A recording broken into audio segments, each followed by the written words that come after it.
இந்த 500 ரூபாய் இவங்க கொடுக்கிற வாக்குக்கு காசு கொடுக்கிற காசை உங்கள் சந்ததியினுக்கு, உங்கள் பேரம்பேத்திக்கு, உங்கள் பிள்ளைகளுக்கு வைத்துட்டு போக போறீங்களா? அதையா வைத்துட்டு போக போறீர்கள்? இந்த பூமியை வாழுகிற உங்கள் தலைமுறை பிள்ளைகள், உங்க சந்ததியினர் வாழுகிற பூமியாக வைத்துவிட்டு போக வேண்டும் என்கிற பொறுப்பும் கடமையும் உங்களுக்கு இருக்கா இல்லையா? 30 வயதிலே மூச்சு திணறல் வருகிறதே காரணம் என்ன? காற்று நஞ்சாகி விட்டது. ஒரு மனிதனுக்கு 422 மரம் தேவை, சராசரி ஆவரேஜ்.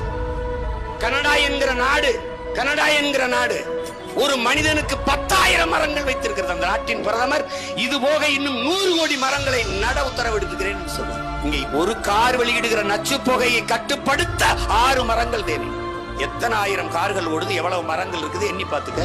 மரத்தின் அருமை உனக்கு தெரியுமா? நீ ஆக்சிஜன்ங்கிற, மூச்சு காற்றுங்கிற, உயிர் காற்றுங்கிற, நச்சு காற்றை உயிர் காற்றாக மாத்தி தருகிற பணியை உலகத்தில் மரங்கள் மட்டும்தான் செய்யுது. அதே உங்களுக்கு கிளீன் இந்தியா கொண்டு வந்த பெருமக்கள் ஏன் கிரீன் இந்தியா கொண்டு வரல?